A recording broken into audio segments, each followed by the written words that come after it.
البنيان نجمع أسرار القرآن وعلى الآفاق لنا يغدو بالحق دليل البرهان.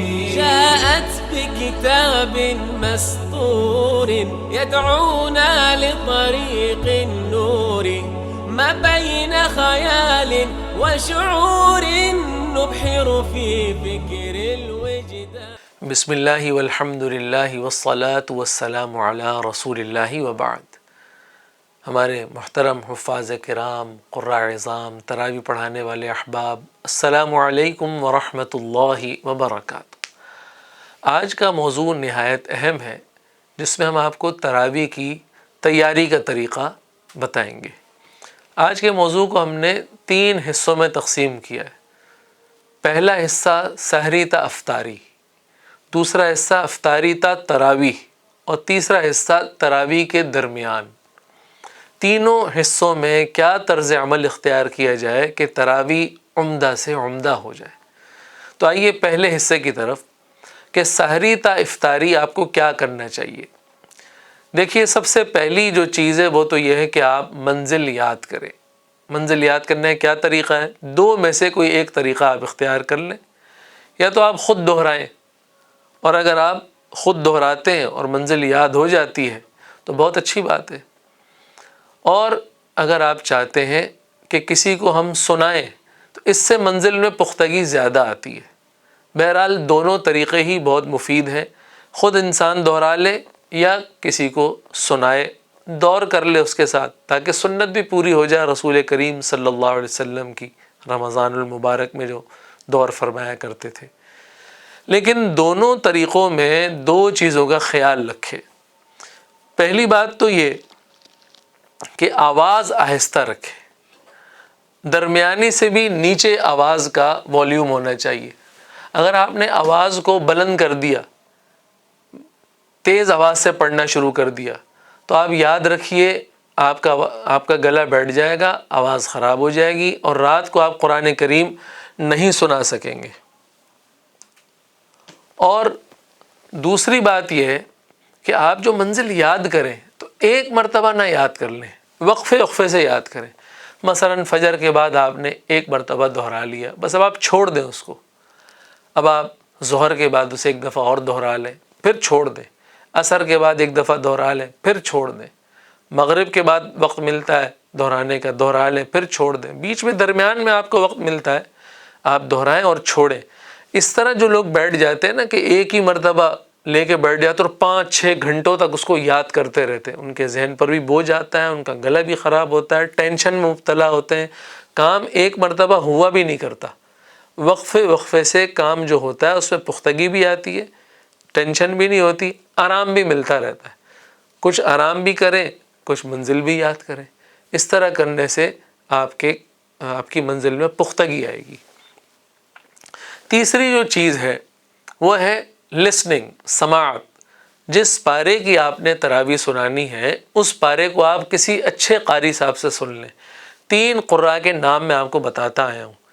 حضرت شیخ شریم صاحب دامت برکاتہم، امام الحرم المکی. دوسرے حضرت شیخ ایوب رحمہ اللہ تعالی، امام الحرم المدنی. تیسرے حضرت شیخ محمد خلیل القاری، یہ بھی مسجد نبوی کے امام رہے ہیں. ان تینوں میں سے کسی ایک شیخ کی آپ تلاوت نکال لیں اور وہ پارہ جو آپ نے تراویح میں سنانا ہے ان سے سن لیں.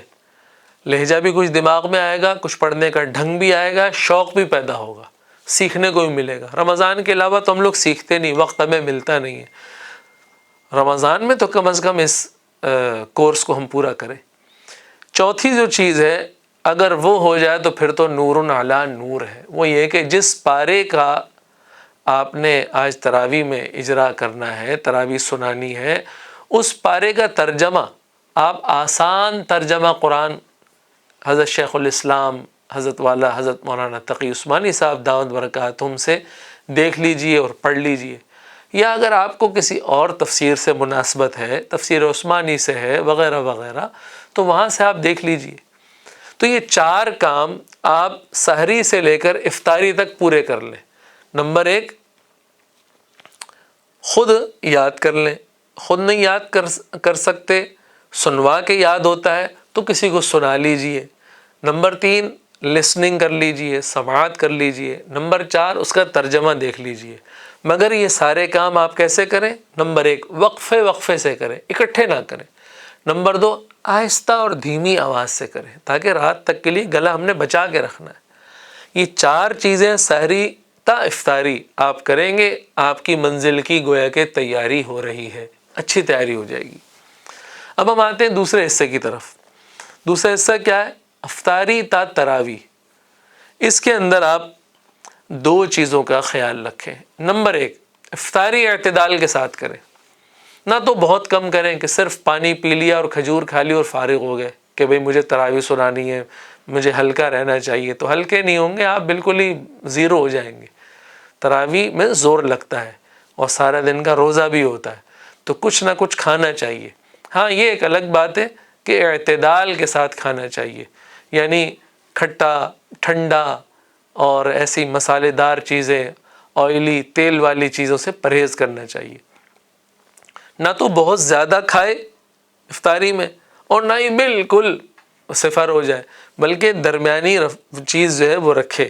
کھجور لے لے، کچھ اس طرح کے اور پھل فروٹ ہیں وہ کھا لے، اور جو ایسے چنے وغیرہ بنتے ہیں بغیر مسالے کے اگر کھا سکتا ہے وہ کھا لے۔ شربت پیا جا سکتا ہے، شہد والا پانی بنا کے پیا جا سکتا ہے، یعنی ایک اس طرح افطاری کر لے کہ سہارا ہو جائے۔ تو افطاری میں اعتدال رکھے، افطاری میں جو ہے وہ تجاوز نہ کرے، اعتدال سے آگے نہ بڑھے، ورنہ اس کا گلا بھی خراب ہوگا اور بوجھل بھی ہو جائے گی طبیعت۔ دوسری چیز یہ ہے کہ غسل ضرور کر لے، غسل کر لے، خوشبو لگا لے، چائے پی لے، اور خاص طور سے کچھ تھوڑے بہت وظائف بھی کر لے، وہ میں ابھی عرض کرتا ہوں۔ غسل کیوں کر لے؟ اس سے انسان کے اندر تازگی پیدا ہو جاتی ہے۔ یہ گویا کہ تراویح کی تیاری ہو رہی ہے، ہر عمل پہ آپ کو ثواب مل رہا ہے، آپ اللہ کا قرآن سنانے کے لیے اپنے آپ کو تیار کر رہے ہیں۔ غسل کرنے سے انسان میں تازگی آ جاتی ہے، سستی دور ہو جاتی ہے، دن بھر کی تھکاوٹ ختم ہو جاتی ہے۔ اس لیے ابو علی سینا رحمہ اللہ کا قول مشہور ہے نا، وہ فرماتے ہیں کہ مجھے سمجھ میں نہیں آتا کہ مردے کو نہلاتے ہیں، غسل دیتے ہیں اور وہ زندہ کیوں نہیں ہو جاتا۔ یعنی مسامات میں انسان کے اتنا پانی اندر جاتا ہے، نہانے سے، پانی انڈیلنے سے ایک زندگی، ایک تازگی پیدا ہو جاتی ہے۔ اس کے بعد خوشبو ضرور لگائیں۔ خوشبو کا تو بہت گہرا تعلق ہے دل و دماغ سے، انسان کے اندر تازگی، ایک خوشی پیدا ہوتی ہے، خوشبو کے اپنے اثرات بھی ہیں۔ اسی طرح تیسری جو چیز ہے وہ یہ ہے کہ چائے پی لے، چائے نہیں پینی تو قہوہ پی لے، اس سے ذرا گلے میں تراوٹ پیدا ہو جائے گی، ایک تازگی پیدا ہو جائے گی، ایک چستی پیدا ہو جائے گی۔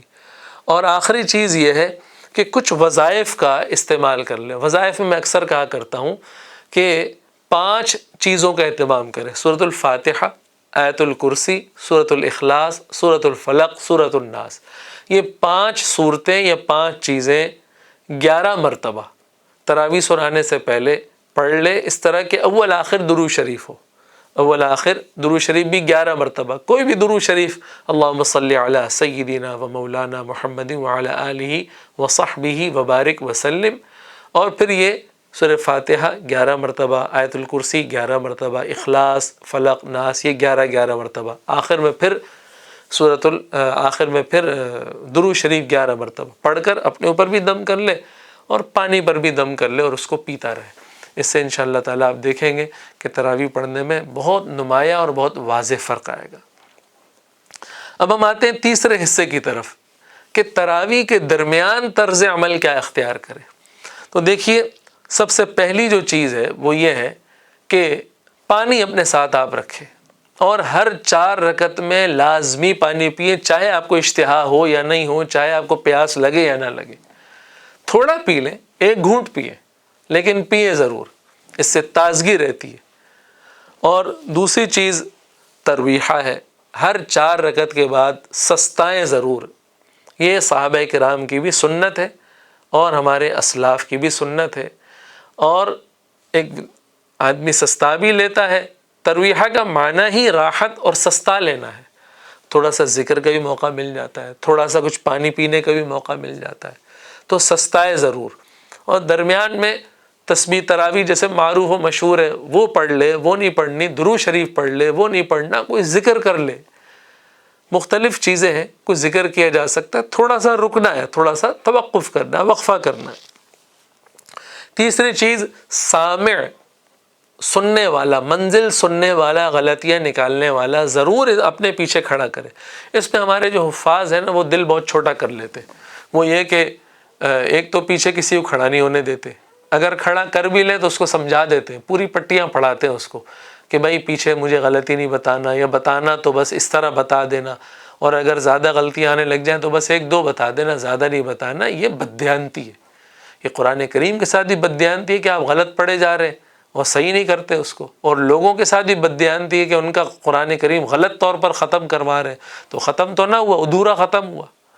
تو یہ بددیانتی ہے، اس سے بچنا چاہیے۔ اتنا مبارک مہینہ، اتنا مبارک عمل، اتنا مبارک نماز والا کام، اور ساتھ ساتھ یہ بددیانتی۔ تو اس لیے سامع ضرور ہونا چاہیے۔ آپ کو تو بلکہ یوں کہنا چاہیے کہ بھئی ایک سامع نہیں، جتنے بھی حافظ ہیں سارے میرے سامنے کھڑے ہو جائیں، میرے پیچھے میری غلطیاں بتائیں۔ آپ کو تو یہ انداز اختیار کرنا چاہیے۔ بعض لوگ ایسے ہوتے ہیں، اوور کانفیڈنس ہوتا ہے، خود اعتمادی کا ان کو حد سے زیادہ نشہ چڑھا ہوا ہوتا ہے، قرآن بہت یاد ہوتا ہے، کہتے ہیں بس ٹھیک ہے کوئی سامع کی ضرورت ہی نہیں ہے۔ نہیں، جتنا پکا یاد ہو ایک سامع ضرور اپنے پیچھے رکھے، کیوں؟ انسان ہے، غلطی کا اور خطا کا پتلا ہے۔ بڑے بڑے پختہ حافظوں کو سورہ فاتحہ میں غلطیاں آ جاتی ہیں، تو قرآن کریم ہے، اللہ پڑھواتے ہیں، ذرا سی انسان کی جو ہے وہ فکر کسی اور طرف ہوئی، سوچ کہیں اور گئی اور آئی غلطی۔ چوتھی جو چیز ہے تراویح کے دوران وہ یہ کہ ہر وہ چیز جو آپ کو ناپسند ہے، جس سے آپ ٹینشن میں مبتلا ہوتے ہیں، جو آپ کو اچھی نہیں لگتی، اس کو آپ دور کر دیں۔ مثال کے طور پر پنکھا آپ کو پسند نہیں ہے، آپ بند کروائیں اس کو باقاعدہ۔ آپ کے پاس پانی نہیں رکھا ہوا، آپ کو یہ بات بہت ناپسند ہے، آپ پانی رکھوائیں۔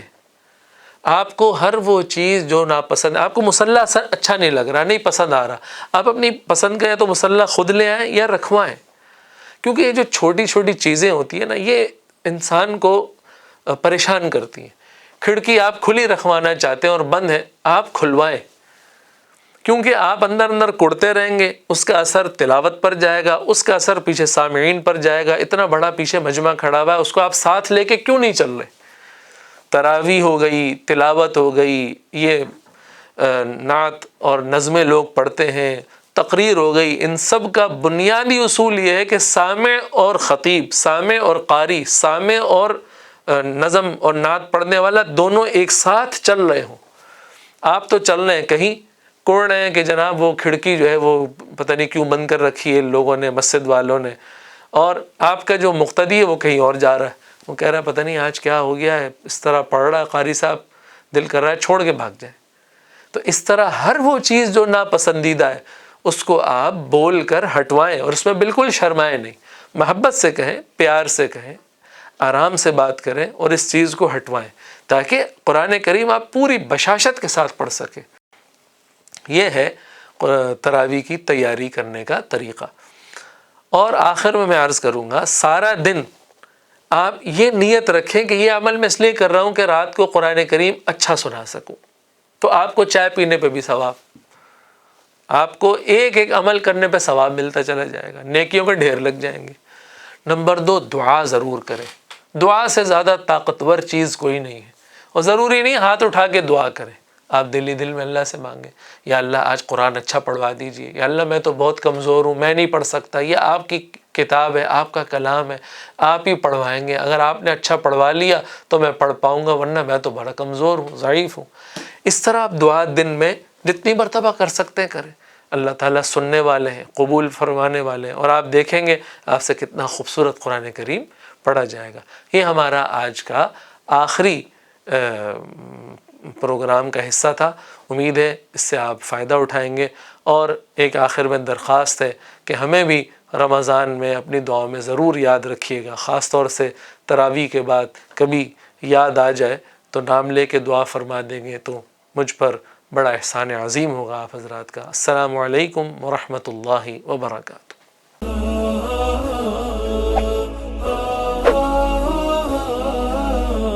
فاح من روض الجنان عطره في كل آن.